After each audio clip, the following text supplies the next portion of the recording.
Welcome to my channel. Today we will be talking about how an Equifax security freeze works.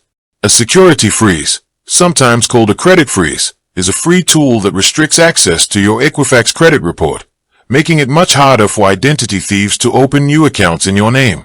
When a freeze is active, most lenders, credit card companies, and service providers cannot view your credit file, which generally prevents them from approving new credit applications. Placing a security freeze does not affect your current credit score, nor does it prevent you from using your existing credit cards or loans.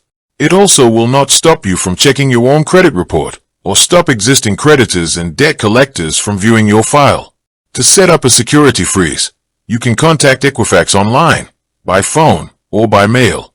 You will need to provide personal verification details, including your full name, address, date of birth, and social security number.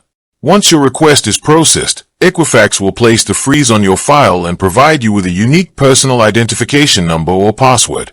It is vital to keep this PIN or password secure, as you will need it whenever you want to lift or remove the freeze. By federal law, credit bureaus must place a security freeze within 1 business day if your request is made online or by phone, or within 3 business days if requested by mail.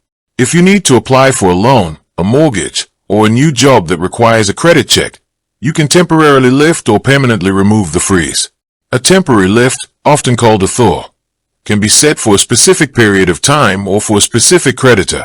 Online or phone requests to lift a freeze must typically be processed within 1 hour.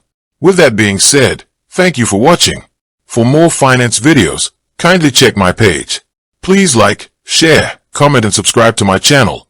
Thank you.